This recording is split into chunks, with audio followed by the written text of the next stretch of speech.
चलो कहाँ तक पढ़ लिया था हमने? एडीआर। नहीं गुस्से में नहीं हूँ, नहीं गुस्से में तो बिल्कुल भी नहीं हूँ मैं।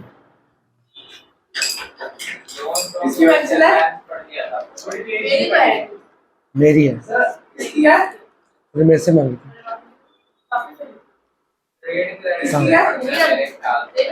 ये मेरी नहीं है। चलो आज खत्म करना चैप्टर मेरे को। चलो मनप्रीत बता, which is the most flexible way of, ओए कोई मैंने पढ़ाई शुरू करा दी है।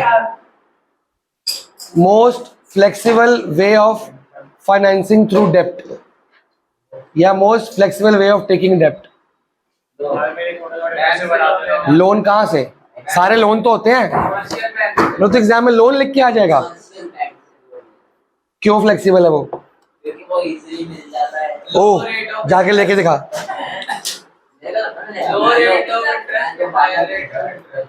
भाई क्वेश्चन क्या पूछा मैंने? फ्लेक्सिबल, तो फ्लेक्सिबिलिटी के बारे में बताओ ना तुम। लो रेट में तो चीपर हो गया।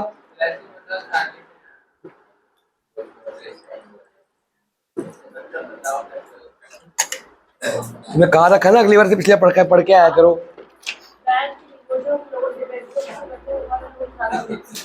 क्या अभी तुम कर लोन फ्रॉम बैंक फ्लेक्सिबल है? सही आंसर सही है तो आंसर ही बदल दे। लास्ट क्लास में इसको मार्क कराया गया था और बताया गया था। लास्ट क्लास कब हुई थी? फ्राइडे को, भूल गई।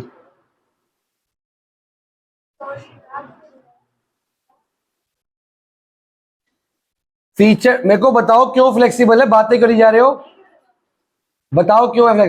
फोर्थ पॉइंट पढ़ो फीचर का।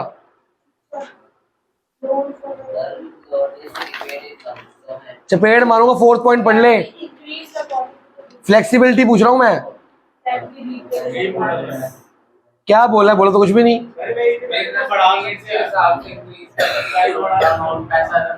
मैंने क्या समझाया था इसमें? वो पहले वाला पॉइंट है, थर्ड वाला। मैं जो पूछ रहा हूं पहले उसका जवाब देगा कि पहले अपना सवाल पूछ लेगा अगला?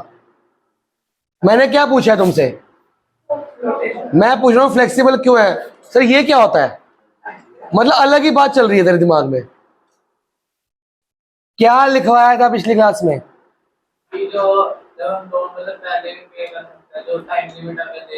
एक तो हम टॉप अप, क्या वर्ड दिया था मैंने आपको? लिखा क्यों नहीं फिर तुमने? फिर बोल क्यों नहीं रहे हो? जब मैं आपको एक्स्ट्रा वर्ड्स लिखवाता हूं आपको आंसर में डालने होते हैं ना, क्यों नहीं लिखा था? मैंने बताया लिखा तो लिख दिया करो कोड वर्ड सारे।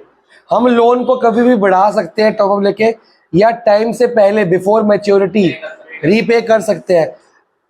क्या ऐसा हम बाकी जगह से कर सकते हैं?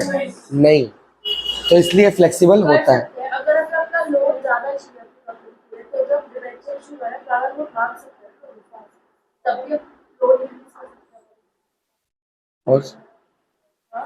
और वो ना बिके तो? अगर बिक जाए तो यही तो मेन फर्क है। अगर मेरे को और पैसे चाहिए, मेरे को बैंक के पास जाना पड़ेगा, और जिस बैंक ने मेरे को ऑलरेडी लोन दिया हो तो मेरे को इजीली देगा।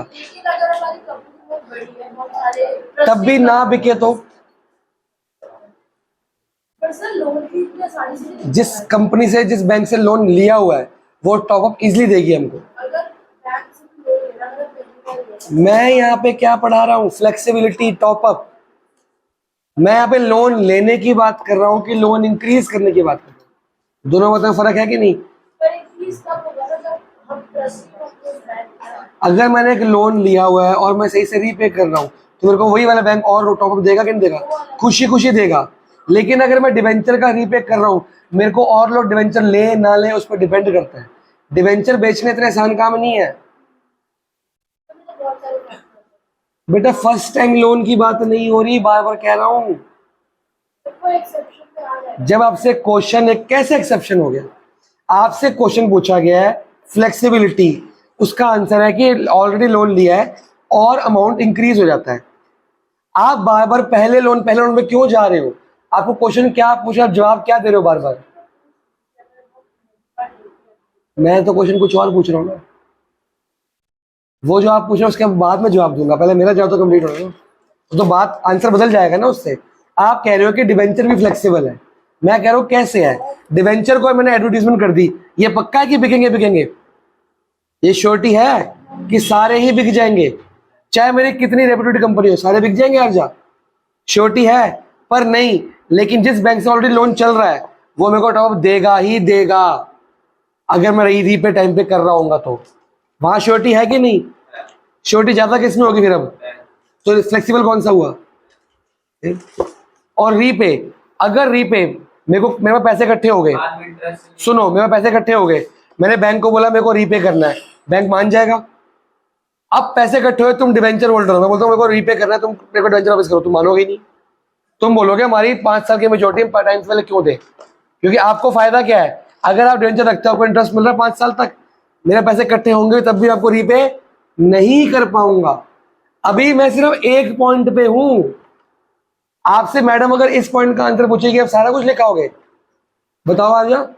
अगर आपसे क्वेश्चन फर्स्ट टाइम लोन का नहीं पूछा जा रहा, तो लाइफ इंक्रीज डिक्रीज की बात हो रही है, तो आप उस पर अड़े हो ना। वो फ्लोटेशन कॉस्ट पूछ रहा है, वो पहली बार की बात कर रही है। अभी पता लगा डिवेंचर क्यों फ्लेक्सिबल नहीं है? क्या आंसर है बताओ? पर लोन फ्रॉम बैंक में जब मर्जी रीपे कर सकते हो, जब मर्जी इंक्रीज। डिवेंचर में जब मर्जी इंक्रीज डिक्रीज नहीं कर सकते, लेकिन इतनी श्योरिटी नहीं होती। इसलिए मैंने बोला डिवेंचर भी फ्लेक्सिबल हो सकते हैं, मैंने मना नहीं किया, मैंने बोला मोस्ट फ्लेक्सिबल। सबसे मोस्ट कौन सा होता है? तो अब ये बोलोगे सर ये भी तो फ्लेक्सिबल था, ये भी तो था। मोस्ट का मतलब क्या होता है? मोस्ट तो एक होगा ना। मैं बोलूँ कौन से अच्छे बच्चे, तो बोलोगे ये भी अच्छा, ये अच्छा। बेस्ट कौन सा है? तो बेस्ट में एक ही बच्चा आएगा, सारे आएंगे, बताओ। तो मोस्ट का मतलब क्या बनता है कि सब में से एक बताओ कौन सा है। तुम ये बोलोगे सर ये भी तो है, ये तो नहीं पूछ सकते ना तुम। तुम्हारा आंसर क्या होगा? एक। अब बोल तू क्या पूछ रही है? तू कह रही स्टार्टिंग में ये होगा वो होगा। अगर हम पहली बार लोन ले रहे हैं तो अगर हम उस बैंक पर ट्रस्टेड नहीं है, तो हमारी क्रेडिट वर्दीनेस के बारे में नहीं पता, तो वो कैसे इंक्रीज करते हैं? पहली बार लोन लेने में इंक्रीज कौन कर रहा है? पहली बार तुम लोन ले, जिस बैंक ने मेरे को लोन दिया है उसी से और लोग है ना, तो उसने तुम्हें पहले लोन क्यों दिया होगा? हमारी क्रेडिट वर्थिनेस देखा होगा ना। तो अब हमारे घर में कैसे नहीं उसके पास? जिस बैंक से मेरा पहला लोन चल रहा है वो तो मेरे को जानता ही होगा ना। पहली बार क्लास से बाहर, तीनों के तीनों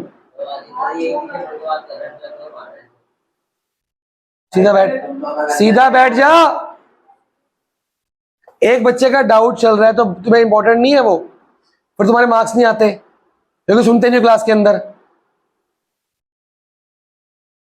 जिस बैंक ने मेरे को पहली बार लोन दिया होगा, ऐसे दिया होगा, सारी civil score, credit worthiness, bank account, balance sheet सब कुछ चेक किया होगा, तभी सेटिस्फाई होकर लोन दिया होगा।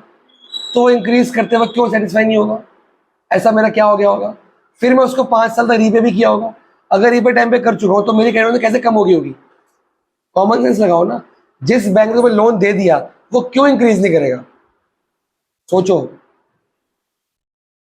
अगला क्वेश्चन 13 का क्वेश्चन है, प्रोटेक्शन कॉस्ट क्या होती है बताओ?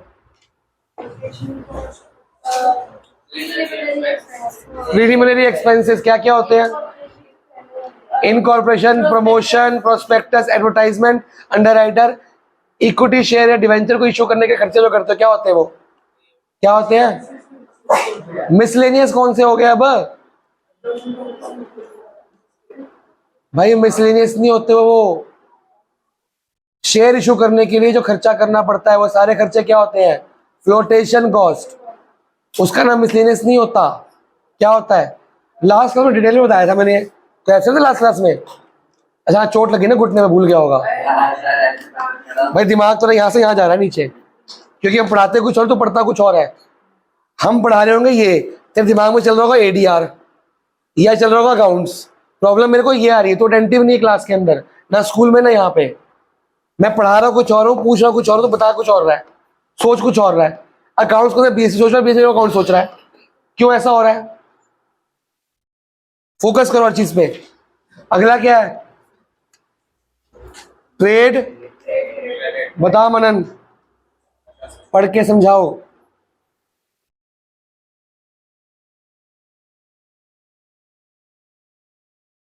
कहाँ पढ़ा ये पहले? हमने कभी पढ़ा है हमने कहीं पे?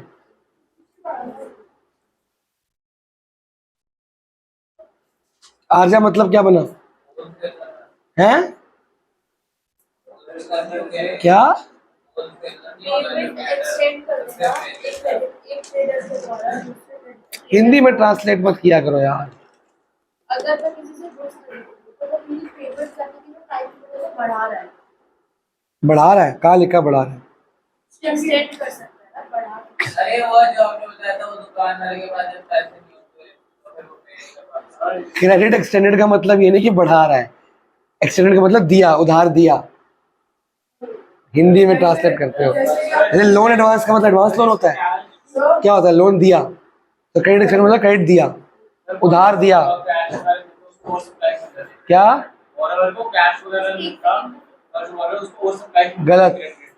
ये इसका मतलब जैसा है एक बिजनेस कर रहा है, अगर आपको समाज के मतलब आपने पैसे ले लिया, बट आपने जो मैंने आपको टाइम लिमिट देगा कि आपको वो 1 से 2 महीने के बीच में पेमेंट दे देना बाद में, तो एक तो खाते हैं बोला कि टाइम एक्सटेंड रहेगा। हम लोग का बैंक एक्सटेंड नहीं हो, दिया टाइम। हाँ ये हमने पहले कहाँ पढ़ा है? अरे आपने बताया था जब दुकान वाले के पास स्टॉक नहीं कुछ करने के बाद और चलो रुको। अदर बुक्स पढ़ी अकाउंट्स में? उसमें क्या होता है?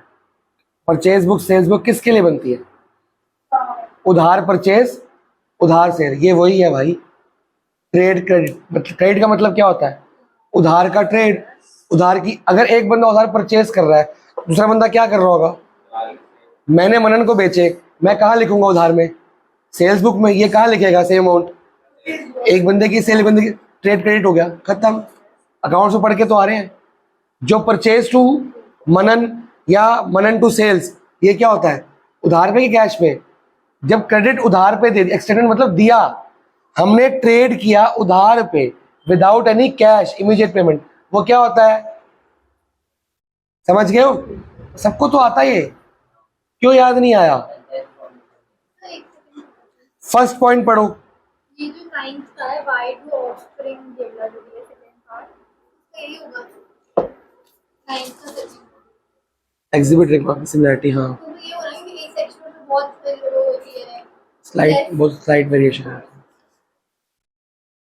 डीएनए कॉपिंग के बारे में लिखा। फर्स्ट पॉइंट समझा अंगद?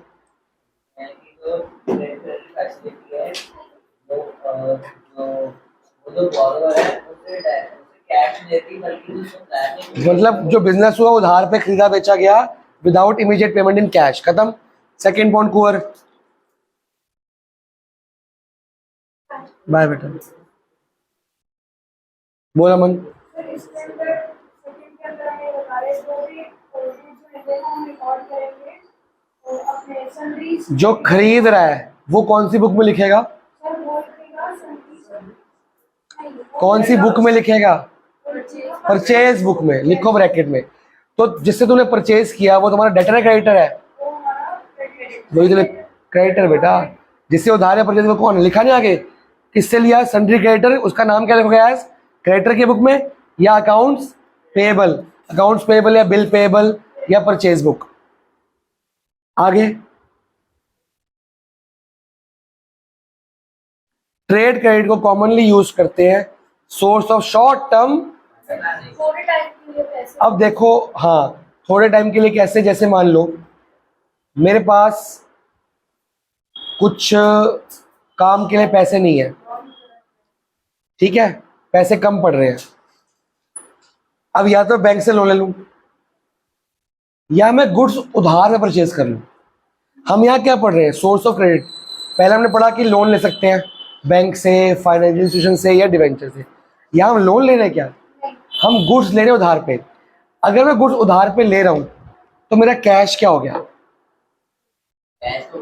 बच गया, तो मेरे को जो लोन लेना था, जो कैश मेरे को गुड्स बेचने में खर्च करना था, वो बच गया, वो मेरे और किसी काम आ जाएगा, तो मेरे को लोन लेना पड़ा। इनडायरेक्टली मेरे को लोन लेने की जगह मैंने गुड्स उधार पे खर्च लिए और अपने पैसे को उस काम में खर्च लिया। फॉर एग्जाम्पल, मेरे को कोई रेनोवेशन करानी है, उसमें मेरे को 40-50 हज़ार की जरूरत है, पैसे नहीं है मेरे पास, तो या तो मैं लोन लूंगा या मैं गुड्स उधार में खरीद लेता हूँ, और जो मेरा पैसा है कैश गुड्स पे जो खर्चना था वो घर बना लेता हूँ, बना लिया, फिर जब गुड्स बिकेंगे उससे उधार वापस कर दूंगा। मैं पैसे भी तो घुमा सकता हूँ, तो लोन लेने की जगह मैं गुड्स उधार पे खरीदूं, मेरे पैसे बच जाएंगे। थर्ड पॉइंट वही लिखा है, शॉर्ट टर्म फाइनेंसिंग के लिए यूज कर सकते हैं। क्लियर हुआ? फोर्थ पॉइंट आरजा,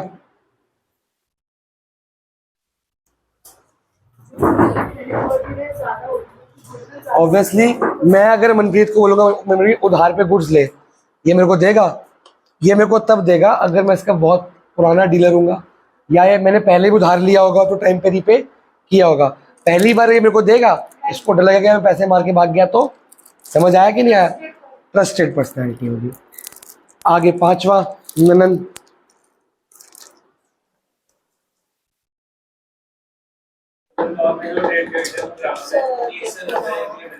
हाँ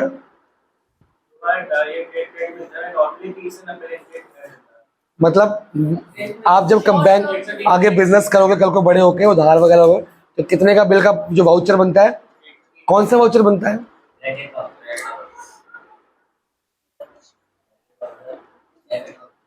परचेज वाले को तो परचेज इनवॉइस, उधार वाले पे इनवॉइस बनता है, तो 30 से 90 डेज के बीच का बनता है। लास्ट पॉइंट कुंवर,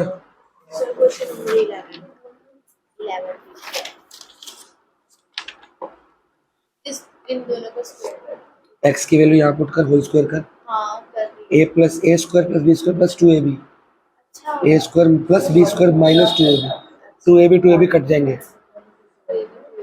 एक प्लस में माइनस कट जाएगा, बाकी जो बचेगा उसको सॉल्व कर, आंसर आएगा अपना। साइन स्क्वायर कॉमन लेगी ना, सॉरी 3 स्क्वायर कॉमन लेगी, साइन स्क्वायर कॉस स्क्वायर 1 आ जाएगा, इसमें कॉमन लेगी, साइन स्क्वायर कॉस स्क्वायर 1 बन जाएगा। हाँ ये तो बन रहा है। ऐसे फिर बनेगा ना। अच्छा इसमें पहले करना पड़ेगा। ये business to business, market to market, product to product, goodwill, reputation और आपका कंपटीशन वगैरह क्या है उस हिसाब से मैच करता है। तो ये हर बिजनेस की अपनी अपनी इंडिविजुअलिटी होती है। ये नहीं कि हर बिजनेस को 30 डेज का मिलेगा, person to person, factory to factory, competition to competition depend करता है। ठीक है, पहला फीचर ये कि जो ट्रेड फीचर है वो परमानेंट और कंटीन्यूअस होता है, क्योंकि कन्वीनियंट रेगुलर उधार मिलता रहेगा, और लोग बेचते रहेंगे, कोई दिक्कत नहीं है। अगर एक पर्ची पे तेरे को तुमने उधार दिया, मैं कुछ बेचूंगा, फिर वो रीपे करूंगा तो और उधार दे देगा मेरे को, फिर मैं रीपे कर दूंगा और उधार दे देगा, तो ये चलता रहेगा बिजनेस। आगे ट्रेड क्रेडिट में भी रेडी अवेलेबल इन केस, अगर क्रेडिट वर्थ मतलब उधार पेइंग कैपेसिटी पता है, वो कैसे पता करोगे तुम? या तो नहीं, या तो लेटर ऑफ क्रेडिट पता कर लोगे, या जो मेरे और डीलर्स होंगे जिनसे मैं और परचेज करता हूँ उनसे बात करोगे कि यार ये बंदा डीलिंग में कैसा है, क्या टैक्स पेमेंट करता है, वो बताएंगे कि यार ये बड़ा गंदा बंदा, ये एक बार उधार लेगा बहुत चक्कर लगवाएगा, ये बहुत चक्कर लगाएगा, पैसे बहुत देर से देगा, तुम उसको उधार दोगे ही नहीं। कोई तुम्हारे बोल देता है कि हाँ रीपे टाइम पे करता है, फिर तुम दे दोगे। बेटा बैंक स्टेटमेंट तेरे कहाँ से आ जाएगी? कौन देगा तेरे को बैंक स्टेटमेंट? मेरे बैंक स्टेटमेंट तेरे को कौन देगा? तो कंपनी की बैंक स्टेटमेंट देखो, कैसे पता लगेगा कि रीपे टाइम पे कर रहा है कि नहीं कर रहा? पासबुक से कैसे पता लग जाएगा तेरे को? नहीं पता लगेगा ना। बेटा रेगुलर हम बिजनेस करेंगे, जो किसी उधार गुड्स खरीदेंगे, एक ही बार खरीदेंगे कि पूरा लाइफ टाइम खरीदते रहेंगे? तो बार उधार लेते रहेंगे, उधार बेचते रहेंगे जिंदगी भर। हमारा एक बार अगर रास्ता खुल गया उधार का, हमने 2 बार उधार लिया, पेमेंट टाइम पे कर दी, आगे मेरे को उधार मिलता रहेगा आराम से, क्योंकि मेरे को रीपेमेंट हो जाएगी, तो बहुत अच्छा पैसा मिल जाता है इससे। थर्ड पॉइंट, प्रमोट सेल्स कैसे बढ़ाएगा ये? उधार पे कुछ लेंगे तो जो बेच के प्रॉफिट मिला उसमें से अगर नए गुड्स ले लेंगे और थोड़ा सा जो पैसा ले जा। और थोड़ा सा जो पैसा हमने बोरो करने के लिए थे वो वापस दे देंगे। नहीं, फॉरवर्ड पे ले लेना पुराने वाले बैच पे। अगर मेरे को उधार मिल रहा है, पहले मैं परचेज किस पे कर रहा था? कैश पे।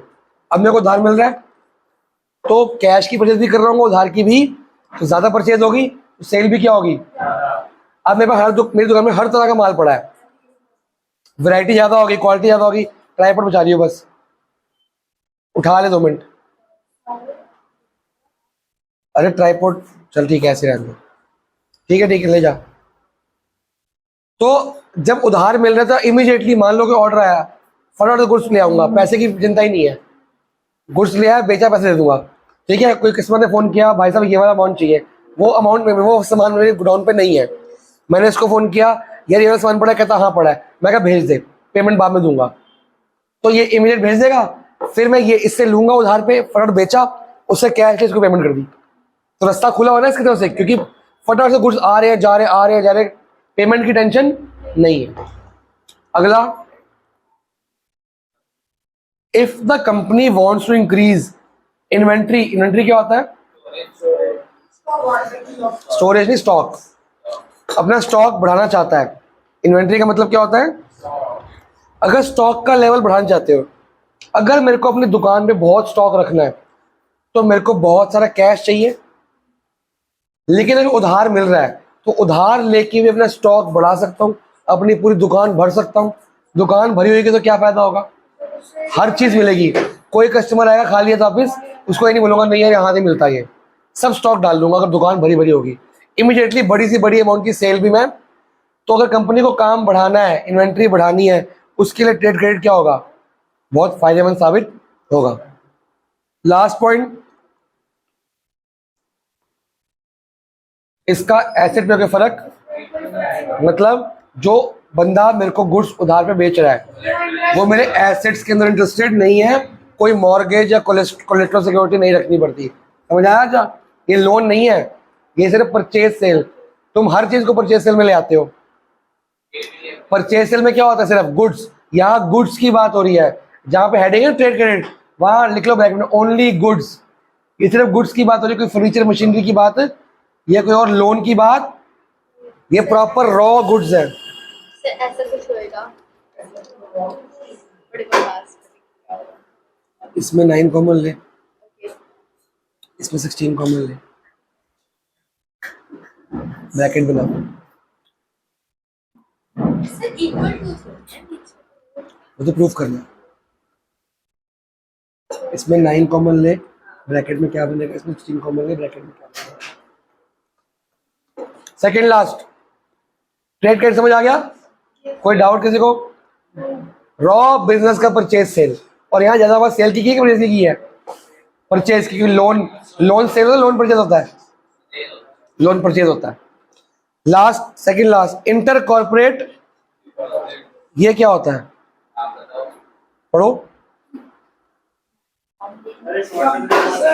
ब्रैकेट बनाना, ये और ये अंदर आएगा। मतलब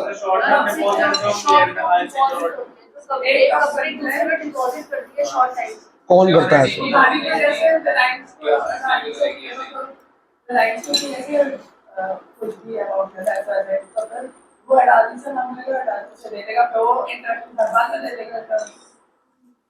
ये शॉर्ट टर्म सीडीज होते हैं।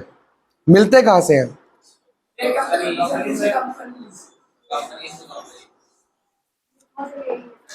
क्या फायदा क्या होता है इससे? ये क्या होता है? आइडेंटिटी क्या है? क्या बचा? 9 प्लस 16 वो तो अच्छा सा।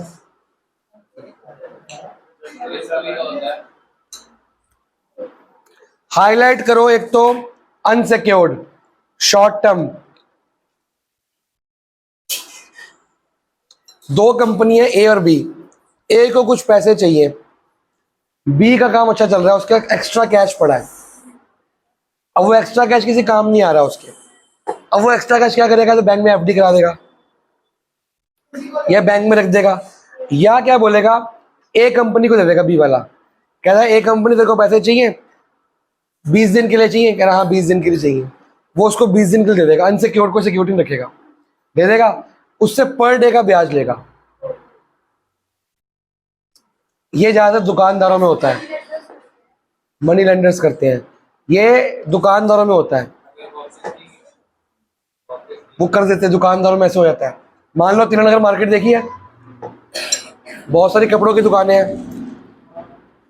एक दुकान को स्टॉक सस्ता मिल रहा है पर पैसे नहीं है, दूसरे को नहीं मिल रहा पर पैसे हैं, वो कहेगा तुम्हें वो कुछ कैश दे दे, कर दे दूंगा, कह रहा कितने चाहिए, 1.5 लाख, ले ले 1.5 लाख, वापस सेव करेगा अगले हफ्ते, ठीक है, पर डे का ब्याज। सर तो वो पता तो ऐसे बैंक से ही काम बैंक 10 दिन का उधार देगा नहीं, पहली बात तो बैंक से लोन पास होने में 30 दिन 45 दिन लगते हैं, तब तक तो सीजन चला जाएगा ना। अगर इमीडिएटली लोन चाहिए, बैंक नहीं इमीडिएटली लोन देता कभी भी, अगर ये वाला तब होगा तो फिर ये अर्जेंट बेस पे चाहिए, और वो बिजनेस वाला मेरे को, ये शॉर्ट टर्म होगा, बैंक से शॉर्ट टर्म फाइनेंस नहीं होता, लॉन्ग टर्म होता है हमेशा, और इसका अमाउंट भी क्या होगा, बहुत कम, सिर्फ गुड्स खरीदने बेचने के लिए, कोई डीलिंग करने के लिए होगा, और मार्केट में ये रेगुलर बिजनेस है, मार्केट में सब किसी को जानते हैं, अगर मैं उसका रीपे नहीं किया तो ब्याज से मैं उसका साउंड हक ले जाऊंगा, उसकी भी कपड़ों की दुकान, मेरी कपड़ों की दुकान, कपड़े उसके कपड़े ले जाऊंगा, बेच दूंगा जाके, बात खत्म। तो लोन तो वापस चाहिए ना मेरे को, सिक्योरिटी नहीं तो क्या हो गया, गुंडागर्दी तो है ना। ये उस हिसाब से गवर्नमेंट ने इलीगल किया हुआ है, इलीगल नहीं है, लीगल है ये, पर इसका ब्याज अपनी मर्जी का होता है, 10%। कुछ भी हो सकता है ब्याज, इसका ब्याज बैंक से ज्यादा होता होगा, कम होता होगा, क्योंकि ये बिना पेपर के मिल रहा है, बिना टाइम लिमिट के मिल रहा है। अगर हफ्ते का बोल के 20 दिन में दोगे तब भी उसे कोई टेंशन नहीं कि 20 दिन का। मैं जब करता था ना बिजनेस, तो हमने कहीं उधार पे गुड्स लिए, उस गुड्स की वैल्यू बनी 2 लाख, हमने उससे मांगा उधार, कह रहे 1 हफ्ते का उधार मिलेगा विदाउट एनी चार्जेस, पर शर्त क्या है, 8वें दिन से 1% ब्याज शुरू हो जाएगा तेरा, अगर 7 दिन तक पेमेंट कर देगा ठीक है, वरना 1% का 8 दिन से ब्याज शुरू, अपने आप मर्जी मजबूरी में दोगे तुम पैसे। समझ आया? जैसे आपको बोला गया कि मंडे को टेस्ट होगा तो 2+ हो जाएगा, वेडनेसडे के बाद माइनस होता शुरू हो जाएगा, ब्याज होना शुरू हो जाएगा आपका। चलो फर्स्ट पॉइंट पढ़ लो, short term cash management of large corporate, these deposits are usually considered by the borrower company to solve short term fund inefficiency की प्रॉब्लम। छोटी छोटी कम पड़ रहे हैं तो पेमेंट करनी है, मान लो मैं बैठा हूं, मैंने किसी को बिल काट के दिया था, आज उसकी पेमेंट है, मेरे को याद नहीं है, वो आगे खड़ा हो गया बहुत जी बिल, अब बिल में मेच्योरिटी अगर मैं नहीं पेमेंट करूंगा मेरी गलती हो जाएगी, बिल क्या हो जाएगा, डिसऑनर हो जाएगा। या चेक, किसी को चेक इशू किया हुआ है, आज उसकी डेट है, चेक डिसऑनर होगा तो उसके बैंक से पैसे कटेंगे, मेरे बैंक से पैसे कटेंगे, मेरे को याद नहीं रहा, ओहो मेरे पड़ोसी को उम्र है, बोलूँगा यार 50,000 का चेक है, वो लाना जरूरी है, पैसे कम है तो दे पड़ा दे, वो दे देगा मेरे से, मैं चेक अपना ऑनर करवा दूंगा, कल परसों कोई सेल होगी, सामान आएगा, परसों वापस कर दूंगा, 5,000 वो दूंगा, 300-400 एक्स्ट्रा दूंगा, इसको खुश रखना, उसका एक्स्ट्रा पड़ा था, मेरे को जरूरत थी। शॉर्ट टर्म फंड, कोई पेमेंट खरीदनी है, कोई पेमेंट करनी है, कोई चेक पेमेंट करनी है, कोई बिल पेमेंट करनी है, या कोई अर्जेंट सस्ता स्टॉक मिल रहा है वो खरीदना है, तो हम उस टाइम के छोटे मोटे काम के लिए ये अड़ोस पड़ोस से हेल्प ले सकते हैं, कंपनी टू कंपनी, क्योंकि आज ये मेरी हेल्प करेगा तो कल को मैं भी तो इसकी हेल्प करूंगा ना, कल को ये प्रॉब्लम इसको भी तो आ सकती है, तो ये मिल के काम चलता रहता है। अगर आज ये मेरे को मना कर देगा तो फिर सिंपल, तो सब किसी की हेल्प करके चलते हैं, सबको ब्याज मिल रहा है, ज्यादातर ये काम चलता है विदाउट ब्याज दोस्ती यारी में, लेकिन कई बार इसका ब्याज भी होता है। बिना ब्याज की दिक्कत क्या होती है, लोग वापस नहीं करते फिर जल्दी, कल कर दूंगा, परसों कर दूंगा, अगले हफ्ते ले जाइए, इंटरेस्ट लग रहा है, फिर उसको टेंशन होती है जल्दी वापस करना है मैंने। अब second point, as per RBI 7 दिन और मैक्सिमम 1 साल तक दे सकते। अर्जेंटली मिलता, छोटे मोटे काम के लिए बैंक लोन नहीं देगा, बैंक आपको लोन देगा, चेक ऑर्डर करा दो, बैंक देगा नहीं ना। देख अब मैं क्या पढ़ रहा हूँ, अब उसके दिमाग में हो अरे नहीं, एकदम से क्वेश्चन है, ठीक है चल, ये जरा दिमाग में क्या चल रहा है तेरे? अरे एकदम से पेन की बात। जैसे ये बताओ, आपसे मैंने लिया उस हिसाब से लिए मैंने, मतलब दोनों में आज मैंने कुछ लिए, तो फिर मेरे पास से कैश आ गया, फिर आपको वापस दिया, फिर मैंने उतने की कुछ वापस ले लिए, तो फिर एक पर्ची उधार पे रहेगी ना, फिर से पिछली पर्ची की पेमेंट कर दी, अगली उधार पे होगी, अच्छा फिर अगली बेच के एक पिछली सेकंड की पर्ची थर्ड उधार पे होगी, तभी तो कॉन्टिन्यूअस चलता रहेगा उधार। अच्छा फिर वो ट्रेड क्रेडिट है, ये अलग क्रेडिट है भाई। यहाँ गुड्स उधार पे ले रहा है कि कैश ले रहा है, फिर दोनों अलग बातें हैं। अब 3 टाइप के सीडीज हैं, कौन सा 3 मंथ वाला, 6 मंथ वाला और कॉल डिपॉजिट। ये हम पढ़ेंगे 12th में पढ़ेंगे आगे जाके। कॉल डिपॉजिट होता है, कॉल मनी कहते हैं, अर्जेंटली कॉल पे पैसे दे देंगे, वो हाथ के हाथ पर डे का ब्याज लगता है उसको। Interest rate on May remain fixed और मे बी फ्लोटिंग, बदलता भी रह सकता है और फिक्स भी रह सकता है। इज हायर देन द, ये हाईलाइट कर लो, ठीक है। अब लास्ट टॉपिक है public deposit. What are public deposit? Debenture ही ऑर्गेनाइज करा था लोन नहीं, लेकिन कंपनी वो पीपल चाह रहे हैं कि हमारी कंपनी में डिपॉजिट चले। कोई एनजीओ वगैरह उसमें अगर पब्लिक ने है तो पब्लिक नहीं सर, पब्लिक डिपॉजिट के अंदर कोई भी कंपनी ने पब्लिक से जो लोन लिया है, टाइप ऑफ जैसे ऐसे कंपनी इनवाइट करती है पब्लिक को, हमारे कंपनी में आके इन्वेस्ट करो, तो पैसा लगाओ। इन्वेस्ट तो शेयर होता है, जब पैसा लगाओ हमारी जैसे कंपनी में, हम पब्लिक से बोरो कर रहे हैं पैसे, जैसे हम किसी बिजनेस से बोरो करते हैं, वैसे पब्लिक से बोरो कर रहे हैं। पब्लिक अपना एक्स्ट्रा पैसा कहाँ डिपॉजिट करती है? बैंक में। बैंक में इंटरेस्ट रेट कम मिलता है। पब्लिक को ऑफर आता है किसी कंपनी से कि आप अपना एक्स्ट्रा पैसा कहाँ डिपॉजिट कर दो, हम वो पैसा एज ए डिवेंचर इशू नहीं कर रहे आपको, बस रख रहे हैं। क्या कर रहे हैं? बस रखा आपने, उसको क्या बोलते हैं? Public deposit. Companies generally invite public for period up to, आपका पैसा कब तक रखा मैंने? 3 साल के लिए रखा। अब 3 साल के लिए मैं कंपनी आपको क्या देगी उस पैसे पे? इंटरेस्ट। लेकिन वो बैंक से क्या होगा? ज्यादा होगा। बेटा अगर बैंक से ज्यादा नहीं होगा तो बैंक में क्यों दोगे तुम? बैंक से ज्यादा दोगे तभी तो आपको डिपॉजिट करेंगे ना। Rate of interest offered is higher than the bank, तभी तो बैंक उसके कंपनी में जाओगे। पर सेफ क्या है? कंपनी की बैंक पब्लिक के लिए, क्योंकि सेफ है तभी उसका इंटरेस्ट भी कम है, वो रिस्क है तो इंटरेस्ट ज्यादा होगा। तो जो लोग इंटरेस्ट का रिस्क ले सकते हैं वो क्या करेंगे? कंपनियों में खेलेंगे। तीसरा पॉइंट, आरबीआई इसको रेगुलेट करता है। कोई फ्रॉड वगैरह करे तो हम किसको कमेंट कर सकते हैं? क्योंकि अनसिक्योर्ड है ये भी। Any person who is interested in depositing money in a company organisation can do so by filling up the organisation return issue the deposit receipt acknowledgement of. ये डिवेंचर की जगह क्या मिलेगा? एक रिसिप्ट मिल जाएगी कि मैंने आपका उधार रख लिया है और 3 साल के अंदर आपको रीपे कर दूंगा, साथ में आपको क्या दे दूंगा? इंटरेस्ट। क्लियर हो गया? Public deposit can take care of both medium and short term finance. छोटा मोटा 5 महीने, 6 महीने का, साल का या 3 साल 4 साल का भी उधार। मैक्सिमम पीरियड कितना होगा इसका? 3 साल। लास्ट पॉइंट क्या है? ये दोनों के लिए फायदेमंद है।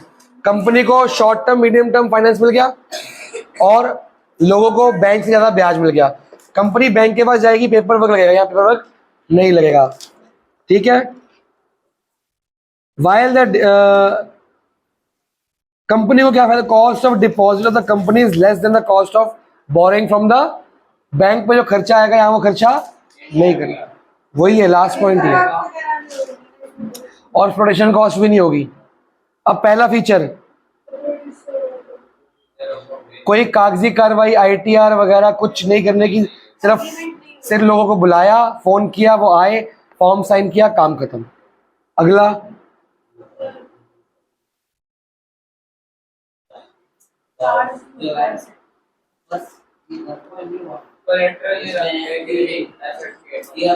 cost of public deposit is generally lower than the cost of borrowing from bank. Bank से लोन लेने से जो खर्चा आता है उससे कम इसमें आता है। पेपर वर्क नहीं होता ना, एडवर्टाइजमेंट कॉस्ट वगैरह कुछ नहीं होती। तीसरा, कोई एसेट के ऊपर चार्ज, ये अनसिक्योर्ड, ब्रैकेट में क्या लिख दोगे, अनसिक्योर्ड है, इसमें कोई सिक्योरिटी है, कोलेटरल सिक्योरिटी है, मॉर्गेज नहीं करना पड़ता। लास्ट,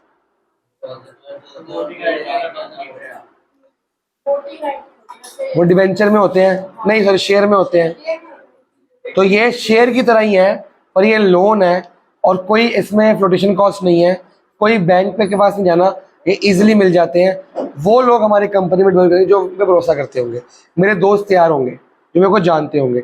ऐसे पब्लिक को बुलाते हैं, कहने को पब्लिक होती है, हाँ मेरे दोस्त यार ने जब किया उसने अपने दोस्त को बोल दिया, उसने अपने दोस्त को बोल दिया, तो बहुत सारे लोग आ गए मेरे पास, तो वो मेरे लिए पब्लिक होगी जिनको जानता भी नहीं है, पर मेरा काम चल गया कि नहीं चल गया।